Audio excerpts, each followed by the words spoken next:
BMCVTC Hindi इस channel के video देखने के बाद हमें क्या करना है? बहुत आसान सी बात है बच्चों। हमें सबसे पहले वीडियो के डिस्क्रिप्शन बॉक्स में जाना है और उसमें कुछ आसान से प्रश्न दिए गए हैं जिसका वीडियो आपने अभी देखा है और उसे हल करने का प्रयास कीजिए। उसके बाद उसी डिस्क्रिप्शन बॉक्स में इस वीडियो से संबंधित अपने मत व्यक्त कीजिए। गूगल फॉर्म द्वारा एक छोटा सा लिंक दिया गया है, उसे क्लिक करिए और उसमें एंट्री करिए। और अंत में जाते जाते हमें इस चैनल को लाइक करना है, सब्सक्राइब भी करना है ताकि आने वाले वीडियो की जानकारी आपको मिलती रहे। तो है ना आसान सा काम? चलिए देखते हैं अपना वीडियो।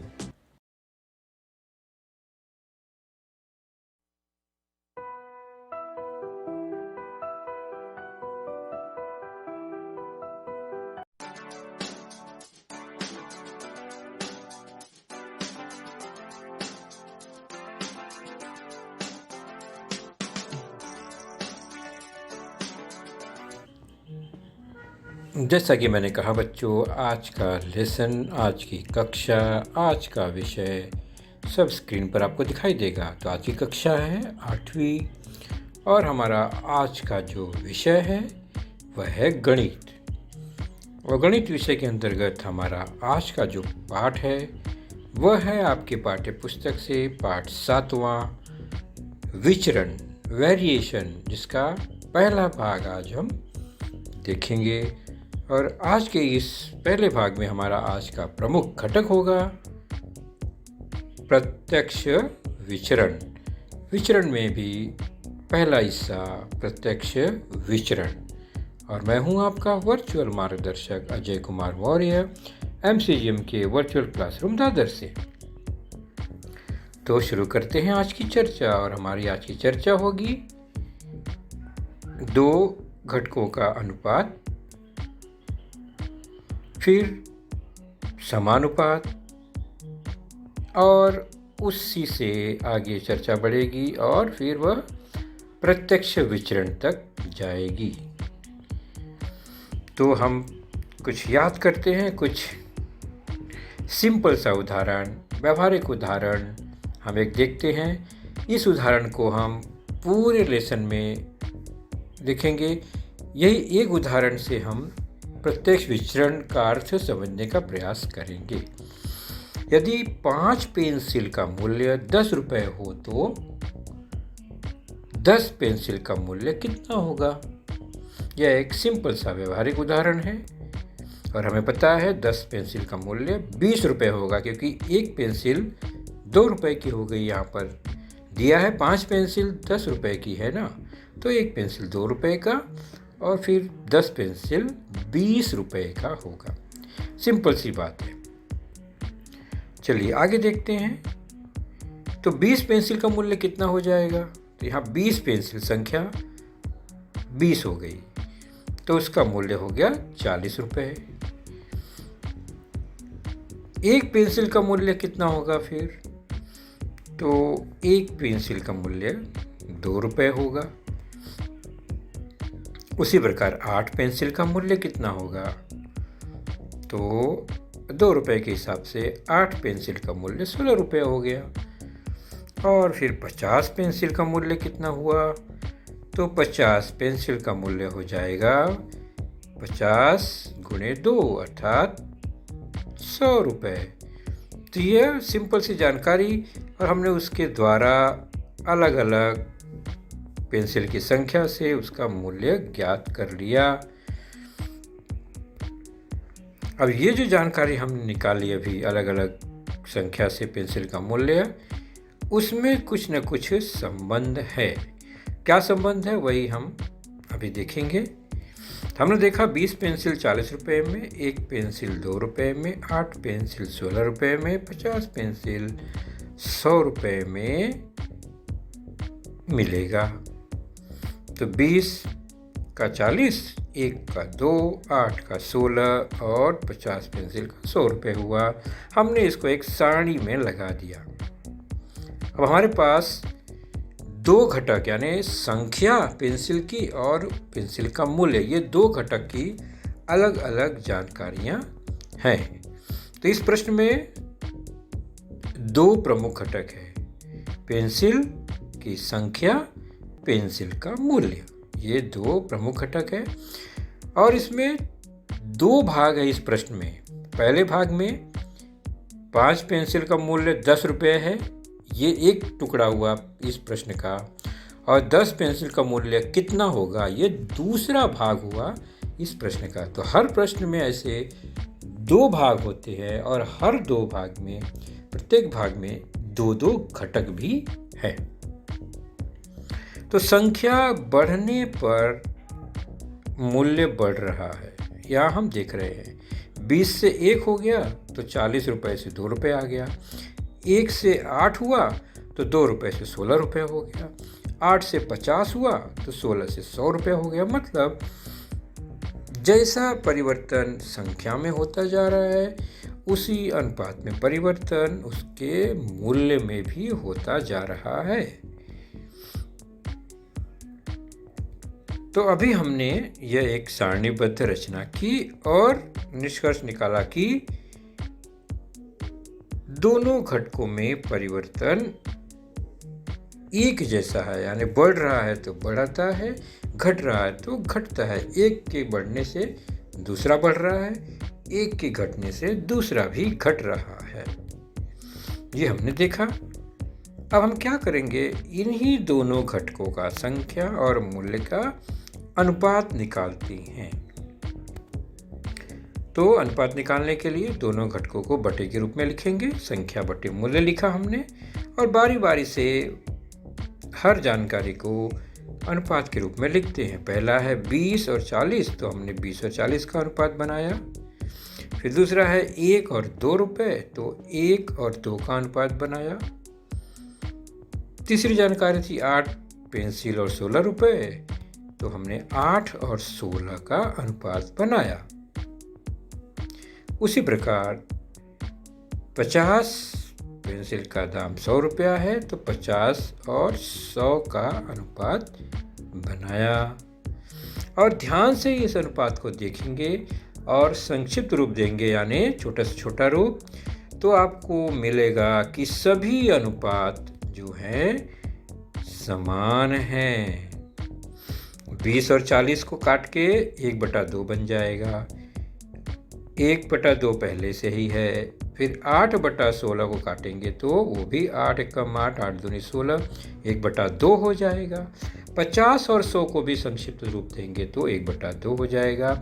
मतलब जितना भी यहाँ पर अनुपात मिल रहा है सभी का मान स्थिर है, अचर है, कांस्टेंट है, फिक्स है, निश्चित है ना। तो संख्या और मूल्य, इन दोनों घटकों का अनुपात जो है वो स्थिर है। तो जैसे जैसे पुस्तकों की संख्या में परिवर्तन होता जाता है उसी क्रम में मूल्यों में भी परिवर्तन होता जाता है, इसी कारण उनका जो अनुपात है वह स्थिर आ रहा है।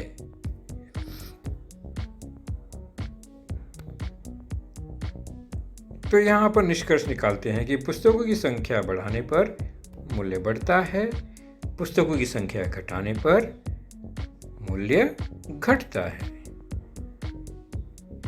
इसलिए हम कह सकते हैं कि पुस्तकों की संख्या और मूल्य का अनुपात समान है, या यूं कहें कि संख्या और मूल्य समानुपात में हैं। तो यदि 5 पेंसिल का मूल्य 10 रुपये हो तो 10 पेंसिल का मूल्य कितना होगा, इसी उदाहरण से हम चर्चा को आगे बढ़ा रहे हैं। पुस्तकों की संख्या और मूल्य समानुपात में है। इसी समानुपात को हम गणित की दूसरी भाषा में लिखेंगे। पुस्तकों की संख्या ये पहला घटक और मूल्य ये दूसरा घटक प्रत्यक्ष विचरण में है। प्रत्यक्ष विचरण का मतलब है एक के बदलने से दूसरे में भी उसी अनुपात में बदलाव आता है। इसे कहते हैं प्रत्यक्ष विचरण। और इसे हम कैसे लिखेंगे?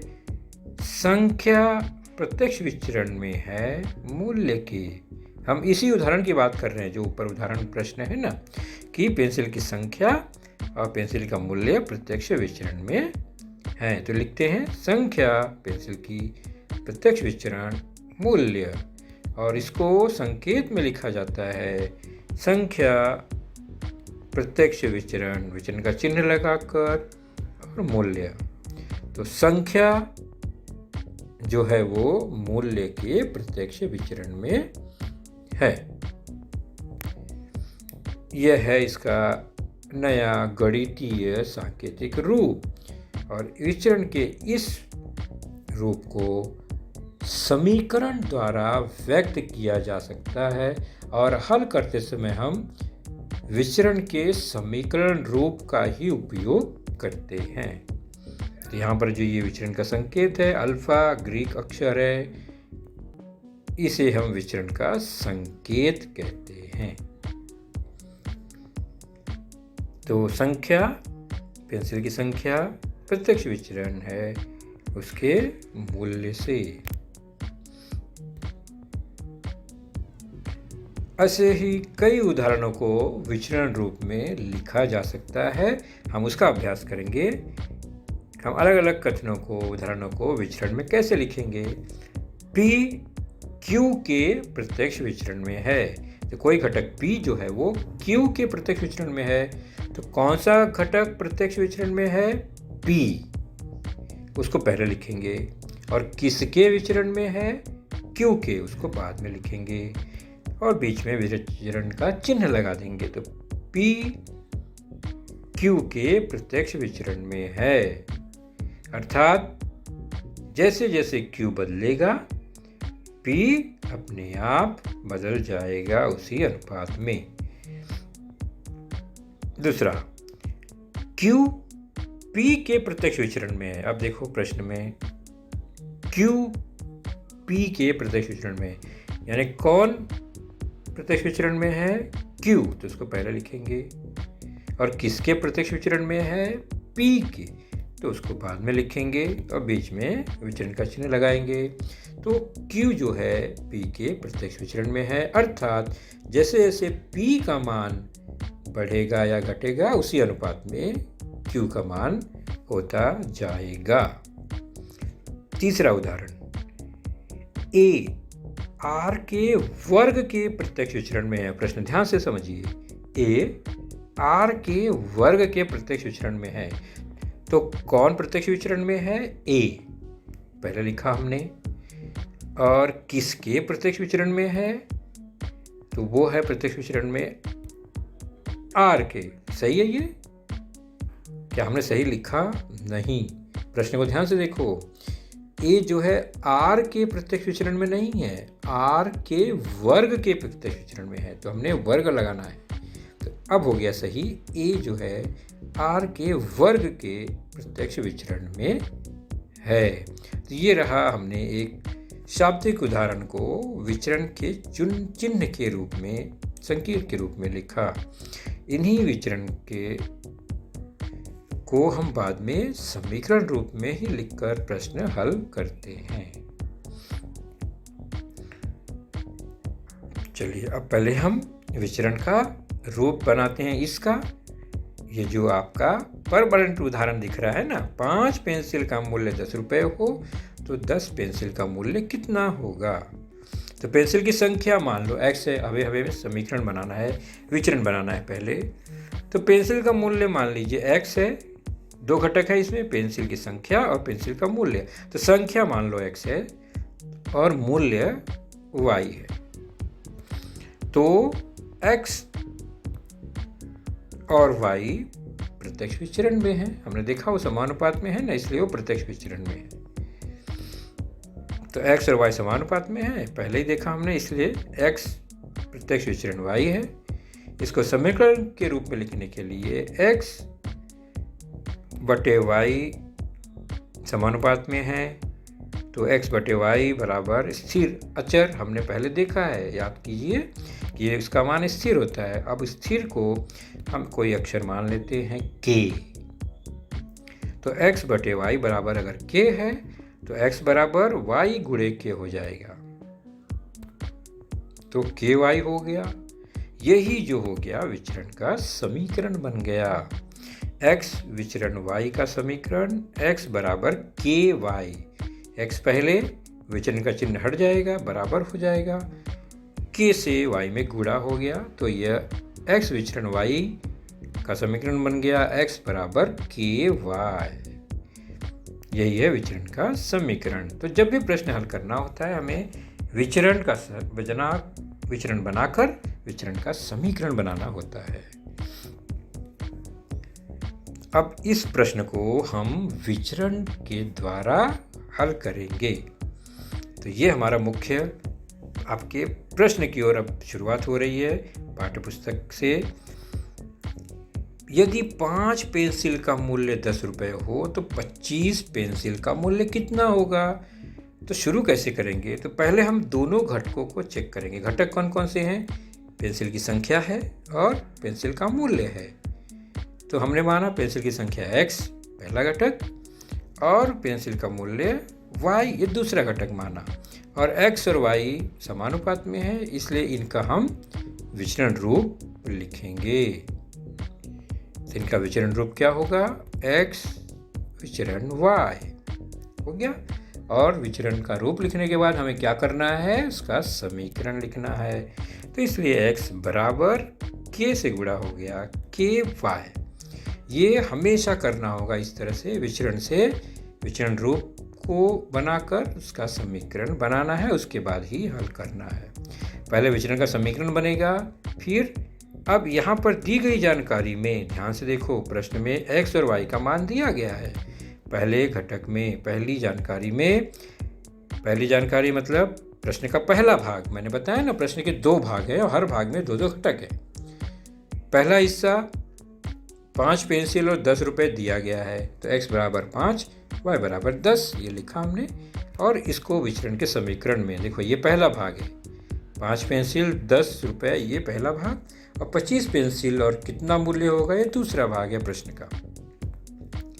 तो x बराबर विचरण का समीकरण है ky, इसमें x और y का मान दिया गया है जो पहले भाग में, उसको लिख देंगे।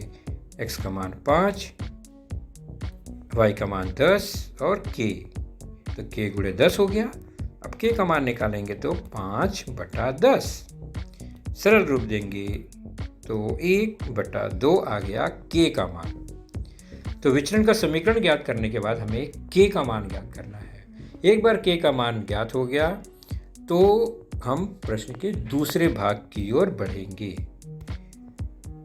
तो ये प्रश्न है, पहला भाग हो गया। दूसरा भाग शुरू करने के पहले हमने देखा k का मान 1/2 हमने ज्ञात किया। तो दूसरी जानकारी दूसरे भाग में देखेंगे तो पेंसिल 25 हो गई है, y का मूल्य ज्ञात करना है, y ज्ञात करना है, ये दूसरा भाग है। अब फिर से शुरू करेंगे, समीकरण को लिखेंगे। x बराबर ky हमको पता ही है, लेकिन यहाँ पर अब क्या हुआ, दूसरे भाग की जो जानकारियाँ हैं उसको यहाँ लिखेंगे। तो दूसरे भाग की जानकारी में x 25 दिया गया है, k का मान हमने पहले ही निकाल लिया है 1/2, और y का मान हमें ज्ञात करना है, इसलिए वहाँ y लिख दिया। इसको सरल करेंगे, आप समीकरण को हल करेंगे तो y बराबर 25 का 2 में गुणा हो गया, 25 गुणे 2 तिरछा गुणा, तो आ गया y बराबर 50। तो यहाँ y का मान आ गया 50, तो 25 पेंसिल का मूल्य 50 रुपये होगा। तो बहुत ही सिंपल सा स्टेप फॉलो करके हमने प्रश्न हल कर लिया।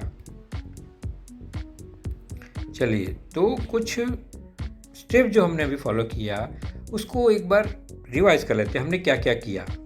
तो सबसे पहले हमने क्या किया, प्रश्न को प्रमुख 2 भागों में बांटा, यानी कौन सा 2 हिस्सा है जिसमें कि पहले हिस्से में जानकारी दी गई है 2 घटकों की, दूसरे हिस्से में 2 घटक में से एक घटक की जानकारी दी जाती है, दूसरे को ज्ञात करना होता है। उसके बाद हमने प्रत्येक भाग में दोनों घटकों को पहचाना कि कौन कौन से घटक उसमें हैं। उसके बाद घटक के मान से हमने विचरण का समीकरण बनाया, विचरण और विचरण का समीकरण बनाया।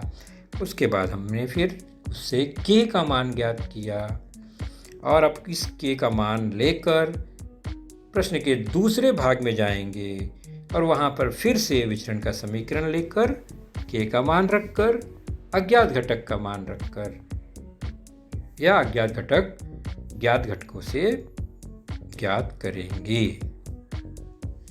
उदाहरण देखते हैं अब। प्रश्न संग्रह 7.1 पेज 36 पर है आपके पुस्तक में। पहला ही प्रश्न है, विचरण के चिन्ह का उपयोग करके लिखिए। विचरण का चिन्ह का उपयोग करना है मतलब क्या? पहला प्रश्न है, वृत्त की परिधि C उसकी त्रिज्या R के समानुपात में है। तो C जो है R के समानुपात में है, इसलिए C लिखा हमने पहले, फिर विचरण का चिन्ह लगाया और R लिख दिया। हो गया यह चिन्ह का उपयोग करके विचरण, है ना आसान। दूसरा देखते हैं। कार में भरा हुआ पेट्रोल L उसके द्वारा तय की गई दूरी D प्रत्यक्ष विचरण में होती है। तो पहली जानकारी L जो है वो प्रत्यक्ष विचरण में है, किसके? D के। तो L प्रत्यक्ष विचरण D हो गया ना ये चिन्ह का उपयोग करके लिखना बहुत आसानी से। वेरी गुड, आपने धीरे धीरे अब विचरण को समझना शुरू कर दिया है। और एक उदाहरण लेते हैं। प्रश्न तीसरा है, यदि m प्रत्यक्ष विचरण n, देखिए जानकारी दी गई, क्या क्या जानकारी दी जाती है उसको ध्यान से समझना है। m प्रत्यक्ष विचरण n यानी ये समानुपात में है दिया गया है। और पहला हिस्सा जो है प्रश्न का भाग उसमें m 154 दिया गया है, n 7 दिया गया है, ये पहला भाग। दूसरा भाग है n 14 दिया गया है, m का मान ज्ञात करना है। तो शुरुआत हम क्या करेंगे? दिए गए विचरण से शुरुआत करेंगे हमेशा। तो विचरण हमने बनाया m प्रत्यक्ष विचरण n, ये दिया गया ये है। तो हमारा विचरण का समीकरण क्या बनेगा? m बराबर, याद आया, k का गुणा करेंगे kn।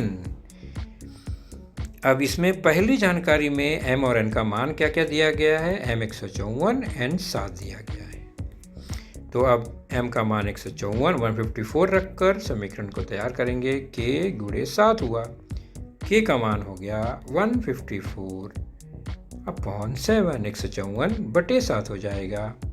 पक्षांतर द्वारा करेंगे हम, तो k का मान संक्षिप्त रूप देंगे तो 7 दूनी 14, 7 दूनी 14, 22 आ गया। तो हमें मिला k बराबर 22, 22। पहले हमने 5 स्टेप देखा। k का मान ज्ञात करने के बाद क्या करेंगे? प्रश्न के दूसरे हिस्से में जाएंगे, वहाँ पर देखेंगे n का मान 14 दिया गया है और m का मान हमें ज्ञात करना है। अब इसी जानकारी के आधार पर समीकरण का प्रयोग करेंगे। हमें पता है m बराबर kn। अब इस m बराबर kn में ये जानकारी लिख देंगे। m का मान ज्ञात करना है, k का मान 22 निकाला है, n का मान 14 दिया गया है। हल करेंगे m बराबर 22 गुणे 14, 22 मल्टीप्लाई बाय 14 और गुणा करने पे आ गया 308, 308, मतलब m का मान 308 आया। तो इसी तरह प्रश्नों में 2 भाग है, उसको ध्यान से देखेंगे। हर प्रश्न में 2 भाग होते हैं, उसमें से पहले भाग में दोनों घटकों की जानकारी दी गई होती है जिससे हम k ज्ञात करते हैं। दूसरे भाग में एक घटक की जानकारी दी जाती है, दूसरे को ज्ञात करना होता है। तो धीरे धीरे आपने विचरण को समझ लिया। तो बच्चों, आपने देखा आज का लेसन, उसके प्रमुख मुद्दों को ध्यान से बार बार दोबारा देखकर समझने का प्रयास कीजिए, क्योंकि एक बार देखने पर किसी को भी वो पूरा मुद्दा समझ में नहीं आता। तो जैसे ही हम 2 बार 3 बार देखेंगे तो हमें वह समझ में आने लगेगा। और इसके आगे की जानकारी जो होगी बच्चों, वह निश्चित ही हमारे अगले वीडियो में होगी। तो उस वीडियो को देखने के लिए उसकी सूचना प्राप्त करने के लिए जो नीचे सब्सक्राइब का बटन होता है उसे ज़रूर प्रेस कीजिए और नोटिफिकेशन ऑन रखिए, ताकि जैसे ही हमारा लेसन चैनल पर डाला जाएगा आपको वह तुरंत प्राप्त होगा। तो अपना ख्याल रखिए, सुरक्षित रहिए। Thank you.